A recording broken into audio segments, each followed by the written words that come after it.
UFC Vegas 112 is this weekend, Royval Kape, and it's time for some predictions, alright? Last week I went, I think, 7-13 for UFC 323. Not the best. I plan to bring it back home and get above a 70% pick rate with this card. Let's start. The first fight opening up the prelims, Teresa Belda versus Jamie Lynn Horth. I'm going to go with Belda decision. Jamie Lynn Horth, her losses over Miranda Maverick and Veronica Hardy were due to grappling, and Teresa Belda has some really good grappling. She does look like she learned to walk a couple days ago. She waddles in. She's not very good at striking at all. She's awful, if I'm being honest, but I don't think Jamie Lynn Horth is someone like a Natalia Silva who can get a KO. Sick KO, by the way. If you want to watch that fight back, it was kind of boring for the first two, but that round 3 KO, sick, spinning back kick, insane. But she's kind of been on a win streak, the loss to Natalia Silva isn't the worst. And Jamie Lynn Horth loss to Miranda Maverick isn't the worst. Veronica Hardy, though, is not that good. I know she lost a split decision in that, but Veronica's good. You know what? She is good. She is good. I just don't rate her recent performances compared to Teresa Belda, where in her losses she was shown to get stifled by grappling, get held up against the cage, be put in bad positions, and kind of just get stuck there. Teresa Belda, I think, can get her on the ground good enough. Jamie Lynn Horth doesn't really have the type of striking to punish Teresa for her bad striking. I think Teresa can do enough to, waddle in there, get Jamie Lynn Horth down, and then hold her there. Maybe get a late round submission. She was pretty close. She had some close submissions on Natalia Silva.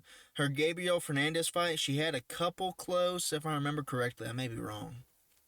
But she was close with like a triangle choke or like a triangle armbar choke, kind of like Pimlet over Bobby Green, which is later in on this card. But she was pretty close. Natalia Silva's pretty good at grappling. I think she'll get a decision, if not a late third round submission, is my prediction to start off this last card of 2025. Moving on. Alright. We got Alan Fry, Gulri Pat. It's fry time, pal. It's fry time. Now, I'm taking the underdog, but as you can see, there's slight Indian in this Gulri Pat kind of guy. I also think, I didn't get to watch too much film, but he has not impressed me, if I'm being honest. The guys that he's beaten, not impressive. 1-1, 0-0, 3-1, 0-0, 4-4. While Alan Fry saying guys that are 12-3, 2-2, 2-3, 1-0, 2-1. So not as good, not good records, but he's at least taking guys that have decent records that are decent. All right, Gourmet Pat's kind of taking on bums. He's beating bums. I'm gonna think a KO round 1. I know they're both undefeated, which means I think they're both going to swing wild. That's kind of their thing. They're knockout guys. I think Alan Fry's a little bit cleaner, a little bit better.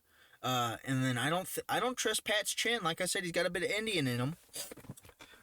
So I think he's going down on the first good solid hit that lands. This is not going to be Ibo Aslan, Iwo Barniski, all right, where they're dropping each other back and forth. I think one knockdown will be the finishing blow for Alan Fry over Gulri Pat. So that's what I'm going to go with. Alan Fry, knockout round 1, maybe round 2, but I'm thinking early round 1, if I'm being honest. Early round 1, knockout for Alan Fry. All right, moving on. Lana Santos against Melissa Croden. This was a tough one. It's a very, very tough one to choose because, first of all, they both beat Tainara Lisboa, which is crazy. So basically, who's going to get the grappling off better? Who's going to be more dominant? I think her case no little Cavalcanti loss. I'm mainly doing this because Lana Santos is hot. I mean, good looking. I mean, no reason. She's shorter, kind of at a reach disadvantage, but for grappling, I like that she's shorter. It's hard to wrangle them up. She's going to be more compact and a little bit stronger, I'd guess, in the clinch and in grappling scenarios. Lana Santos is. Um, I could see Melissa Croden maybe out jabbing her, maybe being a little bit too long rangey and then shooting a takedown or something. I just don't know. Also, it's a woman's fight. Why do I have KO round 2? Was I drunk when I did this?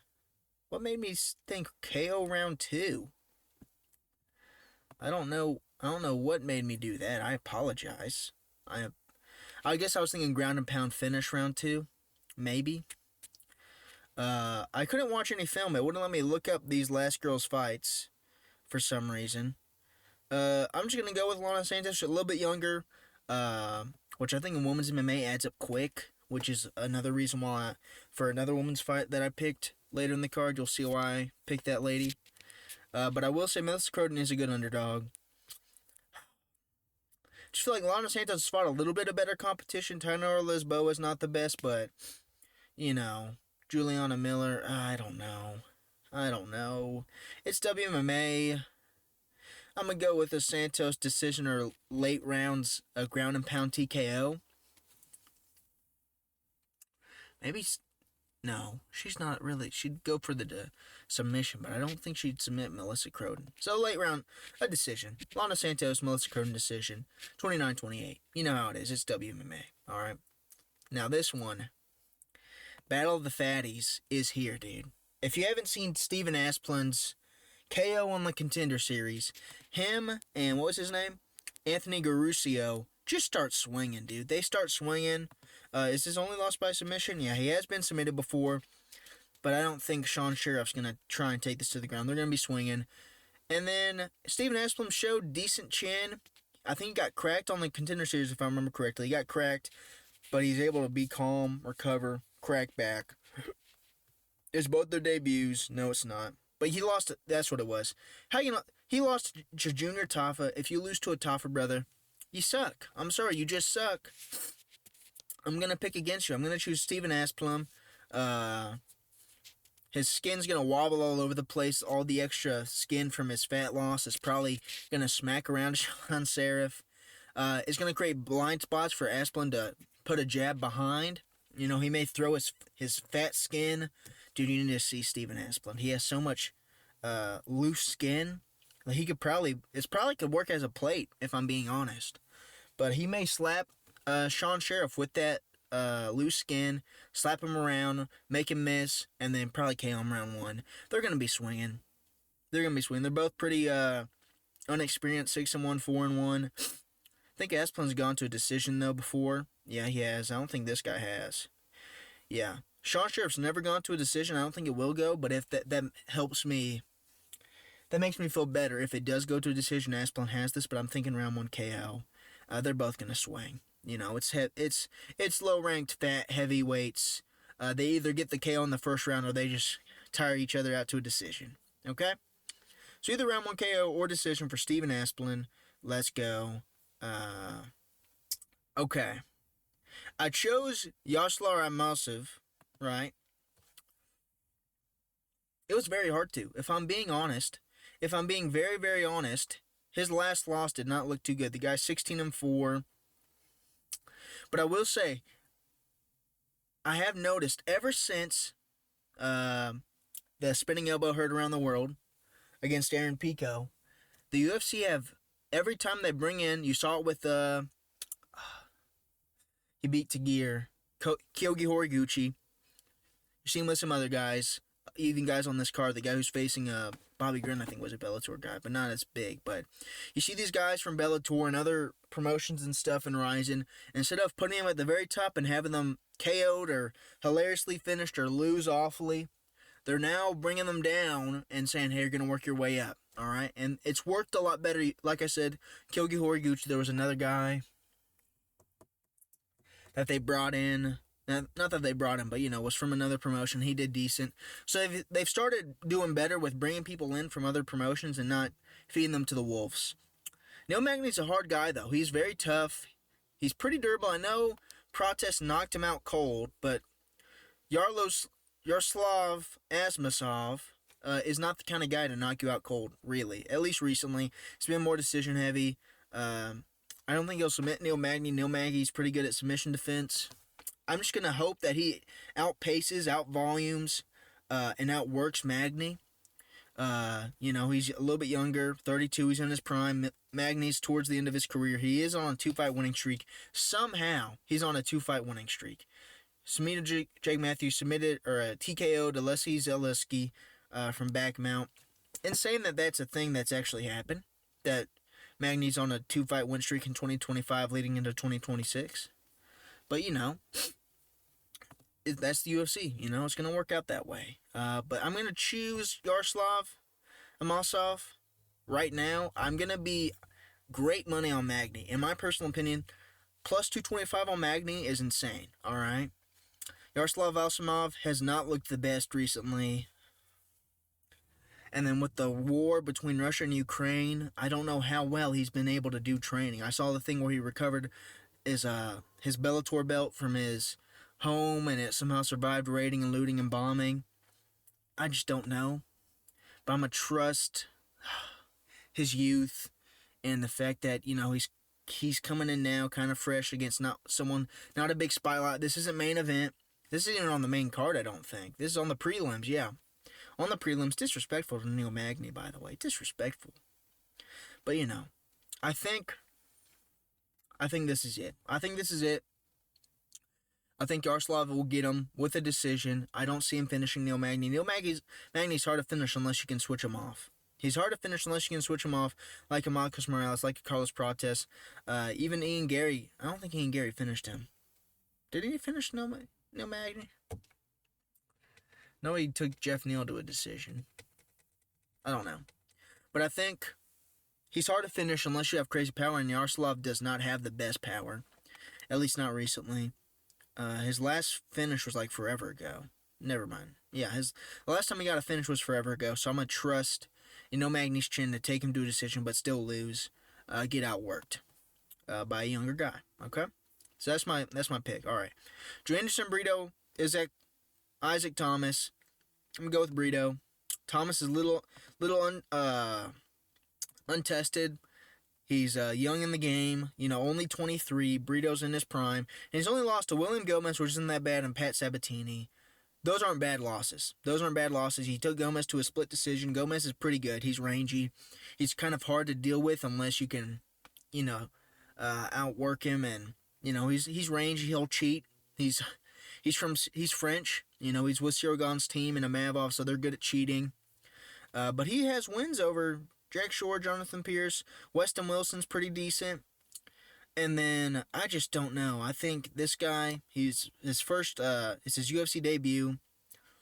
Joanderson Brito is kind of dangerous. He's kind of dangerous, dude. He's got some KO power. He's got some pop. I think this guy has been finished before earlier in his career. I know that's a split decision, but the guys he's beating aren't like 4-3. 10-1's pretty good. 8-6. He lost to a 7-3 guy. He beat a 6-2 guy. He's a little bit taller and has a little bit more reach, but Joanderson Brito's beating guys that are taller than him. He's used to that. Like I said, he's really condensed. I trust him wherever the fight goes. So I'm going to go with Joanderson Brito. Round 2 knockout. Round 2 knockout. That's what I'm going to go with. Go with that. Round 2, maybe late round 3, or early round 3 knockout. Late round 2, early round 3 knockout. Okay? Now, Amanda Lemos, Gillian Robertson. This one was actually hard. I was almost picking Amanda Lemos just because I thought she beat Tatiana Suarez. And if she can shuck off, this will really show how awful American wrestling is. If she can shuck off Tatiana Suarez's wrestling pretty well and get right back up when she takes her down, and not Gillian Robertson's, she is good, very good.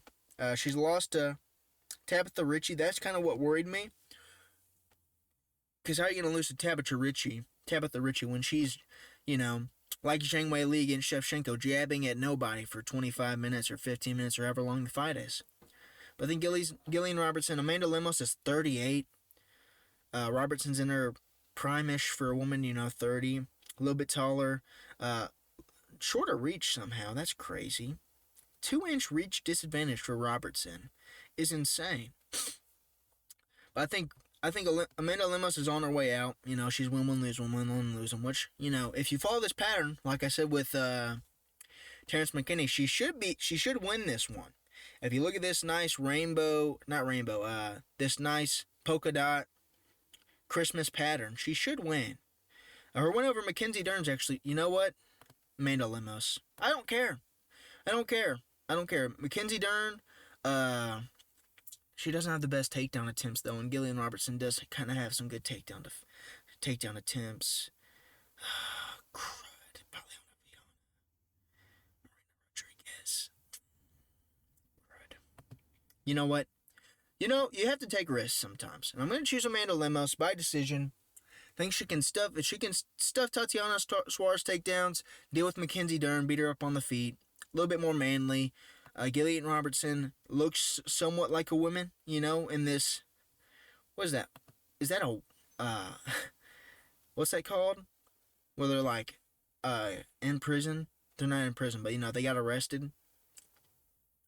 Man, what's that called? Blank photo. I don't know. It looks like she just got arrested in that photo.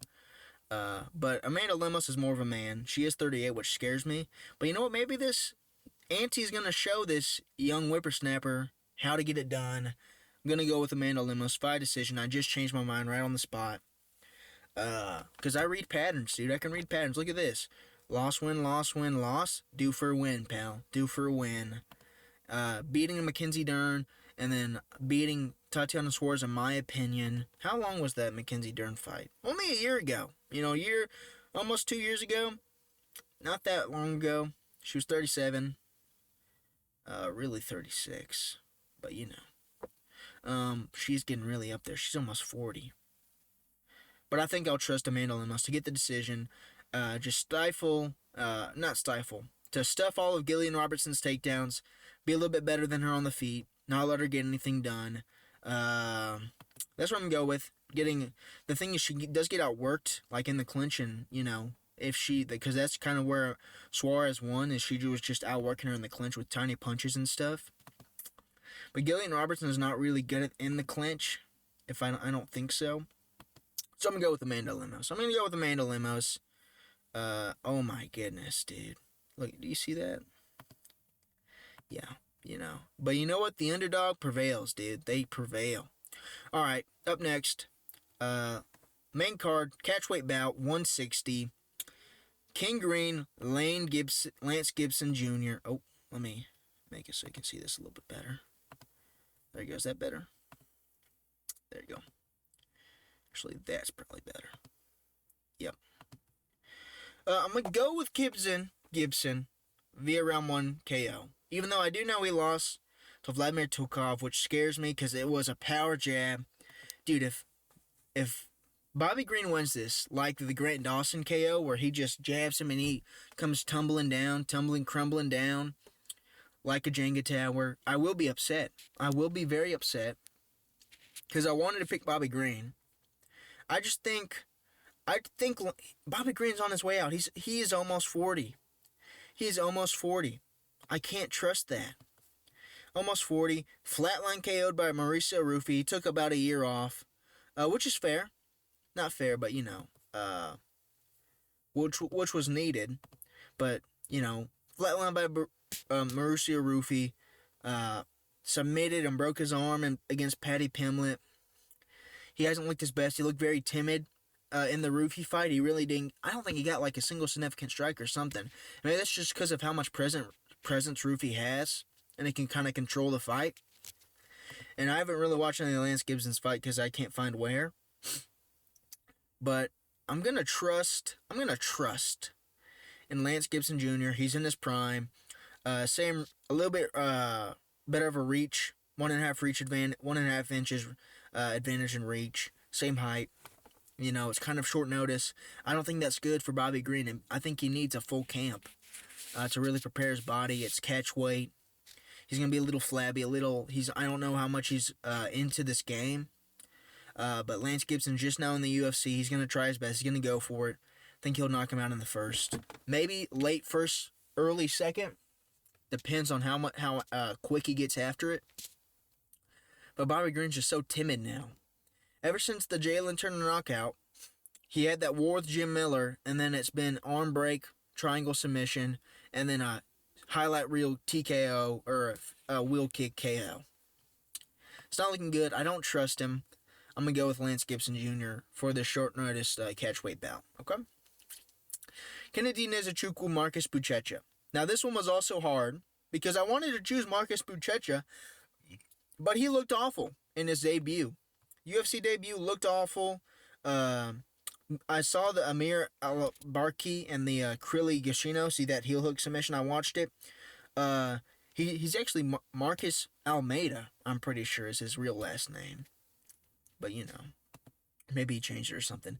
And Nzechukwu, I know he got heel hooked by Walter Walker. But I really don't see Buchecha getting the takedown, having the same threat that Walter Walker did. Walter Walker was scaring the crap out of Nzechukwu because he was swinging heat, running in open. Very open, by the way. Did not look good. His Kennedy Nzechukwu win doesn't, I don't know how you lose to Walter Walker when he's swinging like an idiot, running in. But then he dropped and got that heel hook quick. He latches up quick. Marcus Buchecha does the slowest takedowns, very weak, not much behind him. He doesn't really set anything up to a takedown. He's either, all right, I'm striking now. All right, now I'm grappling. He doesn't mix it up very well. And he could, when was this? When was his Marcus Buchecha or Martin Bidet loss? 4 months. I don't think that's enough time to improve enough where he can efficiently and properly implement striking and grappling and mix them together both properly. Okay? I just don't think so. I think Nzechukwu was decent. He got a little scared with Walter Walker on the back foot. I don't think Marcus Buchecha is going to be putting Kennedy Nzechukwu on the back foot, really scared about striking and then automatically shooting an out takedown. He'll waddle in there. He'll stand at range. And then even then, when he did have Martin Bidet's back, and he had him down, he did nothing with it. Soft ground and pound does nothing with it. And maybe Martin Bidet is just years above Nzechukwu in submission defense and grappling defense, but I don't think so. I think Nzechukwu is more powerful. He's more dangerous if you're going to mess up on him.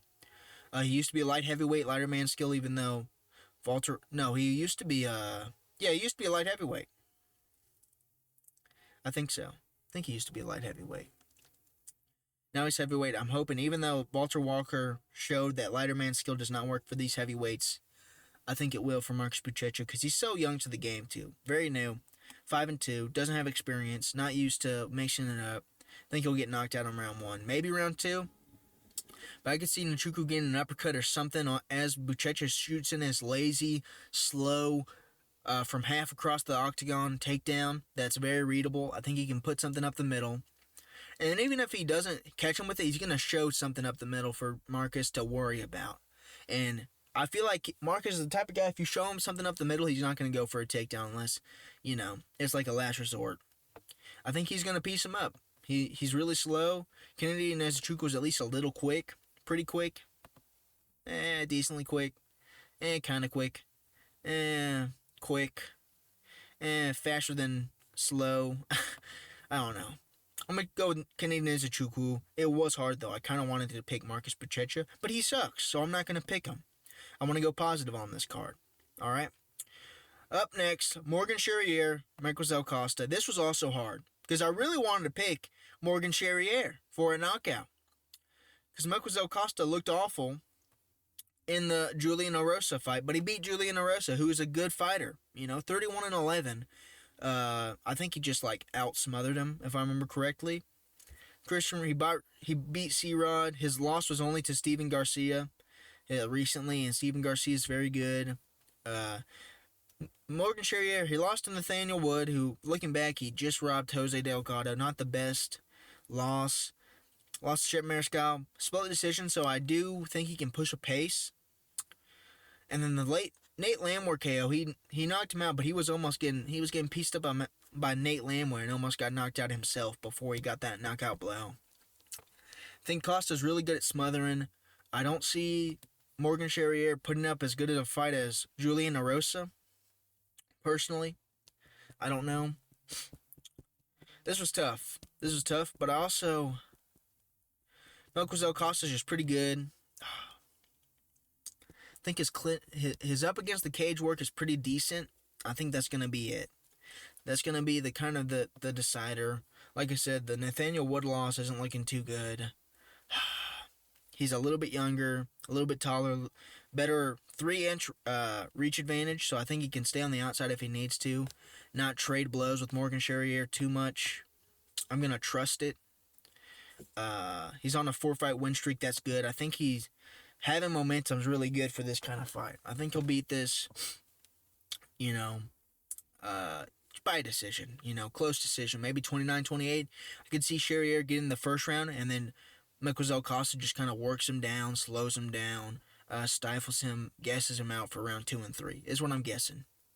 Because he was kind of guessing out against Nate Landwehr, but when he hurt him, he kind of had this rush. I don't think he'll put Magny Amosov in a place where he'll get hurt. Maybe he could hurt him a little bit, but then I think Magny Amosov can shoot in and kind of slow the pace down. I think he'll slow this fight down enough where he won't be in trouble against Morgan Charrier too much. Okay? Moving up. Cesar Almeida, Cezary Olazacic. I'm a trust Cezary Olazacic. Not trust because he's the favorite. But for a round 1 KO, Cesar Almeida, his fight against Abdul Razak Alhassan, he almost got knocked out. He got, I think it was a straight right or something, put him down flat. And Abdul Razak Alhassan doesn't have any good finishing potential, so he fumbled it and then got knocked out. In the process of that, of fumbling that finish, I don't think Cezary Olazacic is going to fumble a finish. I mean, he lost a decision. Cesar Almeida, he's decent. He's beating Alex Pereira in kickboxing, but he's very slow. I watched it back. Like I said, it was only a round, this Abdul Razak Alhassan fight. But he's very slow. Very slow. Very susceptible to body kicks. He was getting hit with a body kick all round. So I'm actually made changes to second round. Second round KO. Late first, early second round for Cezary Olazacic. Brother to Michael Olazacic at the Fighting Nerds, I'm pretty sure. No, he's not at the Fighting Nerds. Maybe he isn't the brother of Michael Olazacic, but a little bit taller, a little bit rangier. Cesar Almeida was getting hit with the same overhand right from Abdul Razak Alhassan like 5 times in a row. And on the 6th time, that's when he finally caught him. But he was getting pieced up right before he finished Abdul Razak Alhassan. Right? He was getting pieced up. I think Cezary Olazacic is not going to make the same mistake that Abdul Razak Alhassan, man, that's hard to say, did, where he got very sloppy, tried to go for the finish, and then got knocked out on the come-in. Because Cesar Almeida is pretty good at keeping it tight and then countering very well. I think he got him with like a counter hook. But very hittable too. Very hittable. I think Cezary Olazacic has a little bit more power, a little bit more tested. He's a little bit, what is he, 16-3? How much? 12-6. Abdul Razak Alhassan. A little bit more experience. He's going to slow it down if he sees a finish. He'll mix in like a leg kick or a body kick if he has him. Wobble it up against the fence. And not get caught in a firefight too much where he'll be trading blows for blows and get knocked out. I think he'll slow it down enough, hurt him, put him away, and be smart about it. That's the thing. He's going to be smart about this finishing sequence. He's not going to rush it, I feel like. It's his UFC debut. He wants it to be good. I think he'll be smart and get a finish where it makes sense and not rush a finish. All right, and then get knocked out like Abdul Razak Alhassan. Okay? So I'm going to go with those. Cezary Olazacic, late round 1, early round 2, TKO. Cesar Almeida just basically got flatlined. And it's impressive that he somehow survived, but he still basically got flatlined. I think Cezary Olazacic will take that flatline and finish it. And not finish not fumble a finish. Or maybe even just flatline him instead of, hit him with a good straight right down the pipe, right on his face as he's going for a leg kick. Very slow leg kicks, too. I think he can time a leg kick. I think that's what Abdul Razak Alhassan did. He timed a leg kick with a straight right, knocked him down. I think Cesary's going to see that. He's going to time another one, but better. Do it better. Okay? Co-main event. Giga Chikadze, Kevin Vallejos. I'm going to go with Kevin Vallejos, but I am scared. Giga Chikadze's light on his feet, moves around a lot. Kevin Vallejos is very boxer heavy. He pivots a lot, but he's heavy on his feet. He's set in his stance. His only loss is to Gene Silva, so not bad at all. But he'll mix in the takedowns is what I'm I'm trusting him to mix in the takedowns well enough and not get flying kneed. But David Onama did very good at this. He lost round 1 and then mixed in the takedowns late on him for round 2 and 3. I think Kevin Vallejos a little bit better on the striking than David Onama, a little bit cleaner, crisper boxing. Giga Chikadze is going to be trying to be too flashy. I could see, though, but Vallejos has fought longer, rangier people before, so that's why I'm trusting, but I could see Giga Chikadze playing it very safe, staying away. But he's 37. Vallejos is 24. 5-inch height advantage. What is that? 6-inch reach advantage is insane. But I think Vallejos is pretty crispy. He does tight hooks, good at countering well. I think body shots will be there for him all night. I think being that low, again, I like when a grappler is shorter because they are condensed, they're tight, their hips are right there. The person they're trying to take down, hips are right there, and they're easier to lift up. You got a low center of gravity. You don't have to duck as much to get down. Giga Chikadze does have good front kicks, though, so he could show a good front kick to up the middle, stuff up the middle, but I think Vallejos is really slick with his takedowns, too. He's really slick with his double legs. He'll dunk him well, get his head on the outside quick, feint maybe an overhand to his head on the outside, or a hook into the head on the outside, get a double leg, and round 1, he'll put that grappling in his mind early and just kind of slowly whittle him down and just slightly outstrike him. A little bit boring, I think it'll be, but, I don't think he'll get a knockout. So Vallejos' decision is going to be my pick, okay? Up next, main event, Brandon Royval, Magny Amosov. I'm going to go with Brandon Royval. Magny Amosov's last win, cried.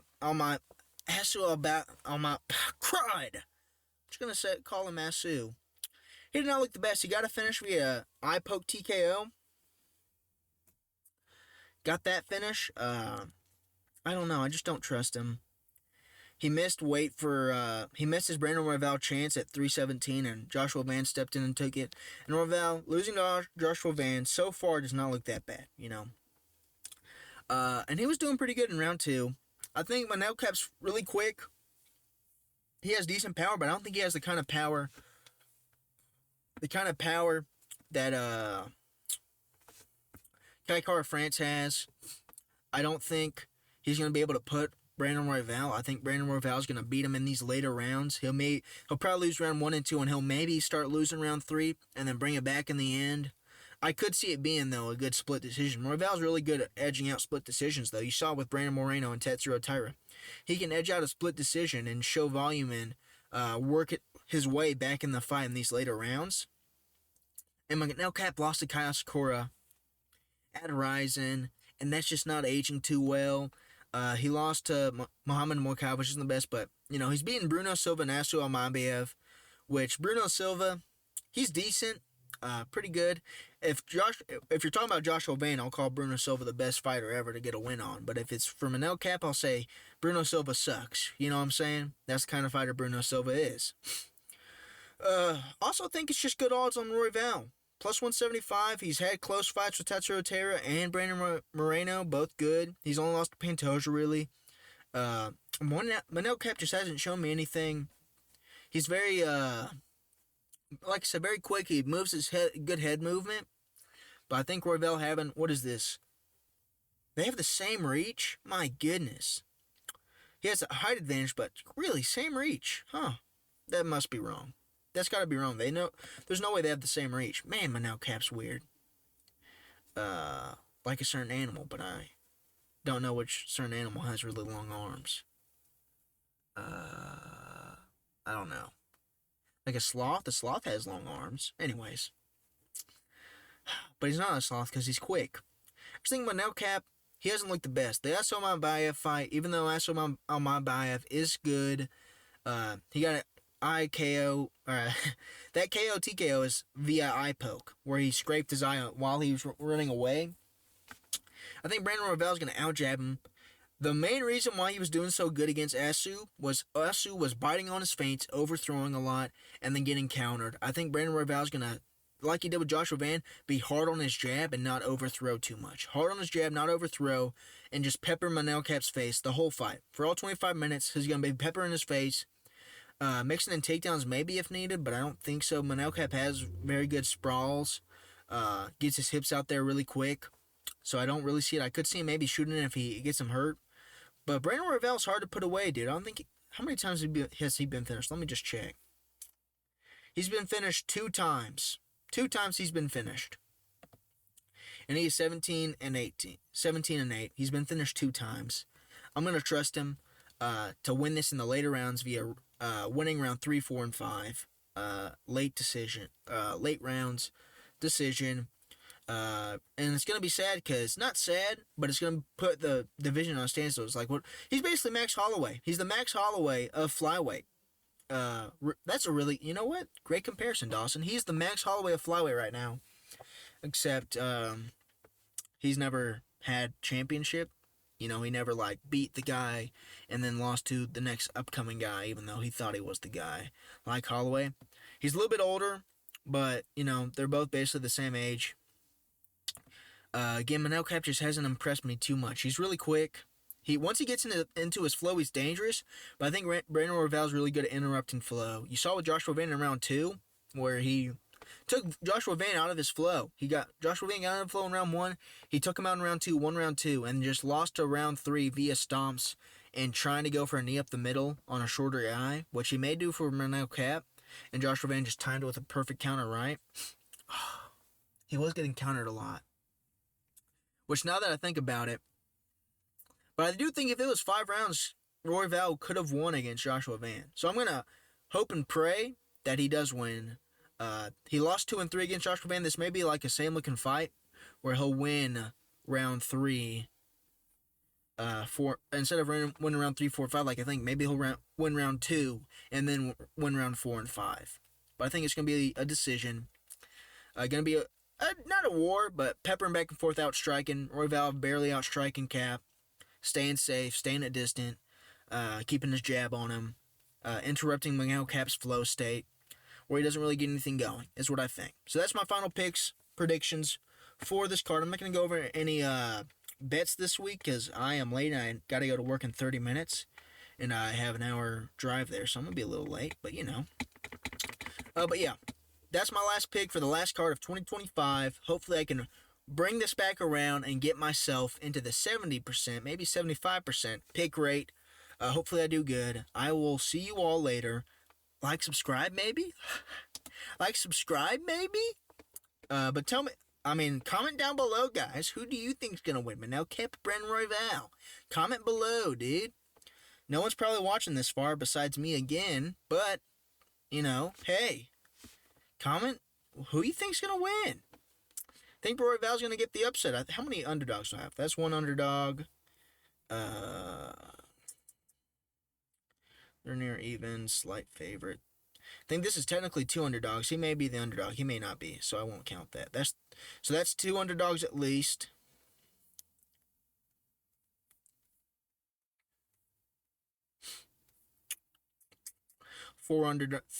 Three underdogs. So I got three decent underdogs. I think that'll hit. Anyways, don't be funny. Make some money. Buy the numbers. See y'all later.